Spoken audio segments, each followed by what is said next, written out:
Fala pessoal, tudo bem? Professora Júlia em aula de História. Na aula de hoje nós falaremos sobre a Era Napoleônica. Primeiro nós precisamos esclarecer alguns conceitos, começando pelo nome do período. Usamos o termo era para falar de um longo período de tempo. E o governo de Napoleão Bonaparte começa com o golpe do Diretório, que foi o golpe 18 Brumário, em 1799 e se estende até 1815. Napoleão ele era considerado um grande gênio militar e por isso ele mereceu o título de cônsul francês. Inicialmente, o consulado ficou sob a responsabilidade de 3 homens. No entanto, apesar dessa divisão, Napoleão ele possuía mais poderes. Ele tinha o título de primeiro cônsul, então comandava o exército, a política externa e, além disso, ele podia criar leis e nomear nomes para a administração pública. Quando assumiu a França, ela estava imersa em problemas financeiros e, para tentar consertar este problema, o consulado fez empréstimos com banqueiros franceses e genoveses e reformulou o sistema tributário francês. Em 1800, Napoleão criou o Banco da França e, além disso, ele conseguiu conciliar os antigos oponentes da Revolução. Ele permitiu a volta dos nobres que haviam fugido do país durante a Revolução Francesa e também se aproximou da Igreja Católica. Em julho de 1801, Napoleão assinou com o Papa Pio VII a Concordata. Esse documento reconhecia o catolicismo como a religião da maioria dos franceses, porém o Estado se declarava laico.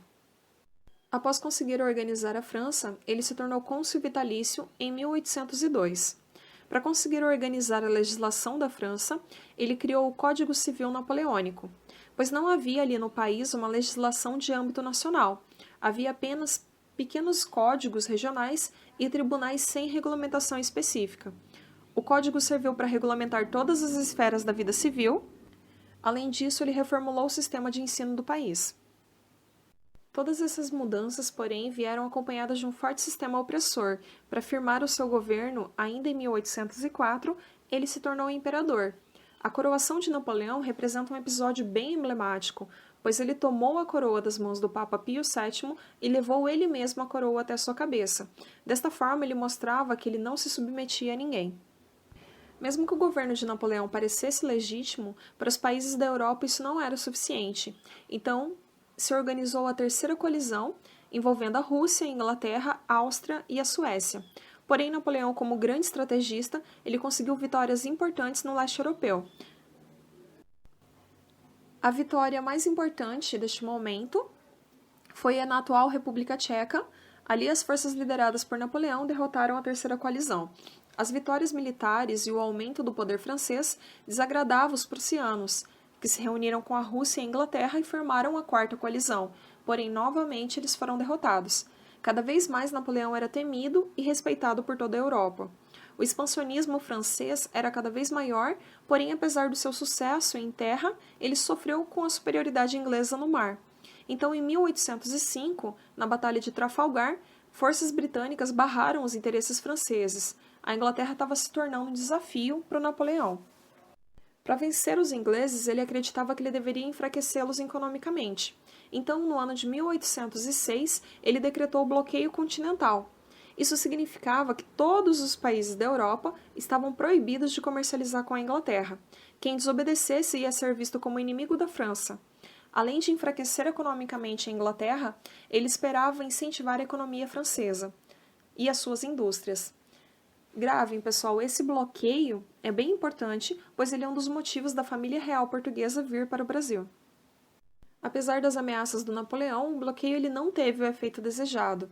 O contrabando de produtos ingleses foi constante, uma vez que a indústria francesa não conseguia suprir os países. Além disso, a Inglaterra conseguiu novos mercados aqui na América.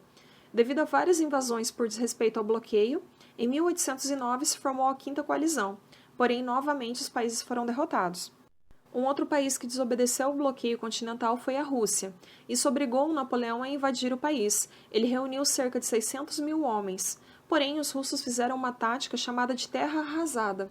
Ou seja, tudo que poderia ser usado pelo exército napoleônico foi destruído. O objetivo principal era dificultar o abastecimento do exército napoleônico. O inverno rigoroso da Rússia, junto com doenças e fome, dizimaram o exército napoleônico. Enfraquecido, ele foi obrigado a recuar. Estima-se que Napoleão perdeu 1/3 do seu exército nessa campanha militar. Com a retirada do exército da Rússia, formou-se a Sexta Coalizão entre Inglaterra, Áustria, Rússia e Prússia, que eles se uniram ali para tentar derrotar o Napoleão. O exército francês estava debilitado e ele foi derrotado na Batalha de Leipzig em 1813. Napoleão negociou um acordo e abdicou do trono. Em troca, ele ia receber exílio na ilha de Elba, para onde ele foi com cerca de 100 mil homens da sua confiança. Com a derrota do Napoleão, a monarquia voltou para a França e o trono foi ocupado por Luís XVIII. A população ela não via com bons olhos o retorno da monarquia, pois ela acreditava que estaria voltando a desigualdade à França. Porém, o Luís XVIII ele preservou o sistema parlamentar e os direitos civis conquistados durante o processo revolucionário. O governo de Luís XVIII foi interrompido quando Napoleão fugiu da ilha de Elba em 1815. Ele desembarcou ao sul da França e as tropas que foram enviadas para combatê-lo acabaram se unindo a ele. Para evitar então um conflito, Luís XVIII ele acabou se refugiando na Bélgica. O retorno de Napoleão ao poder durou 100 dias, quando ele foi derrotado na Batalha de Waterloo. Sem saída, ele teve que abdicar novamente do trono e aceitar um segundo exílio, dessa vez ali na ilha de Santa Helena. Napoleão ficou nessa ilha até sua morte em 1821.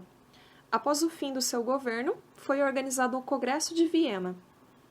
A ideia desse congresso era reorganizar a Europa. Eles queriam reestabelecer a harmonia entre as nações do continente, e além disso, as fronteiras ali foram reajustadas. Era uma proposta de paz conservadora contra os ideais revolucionários.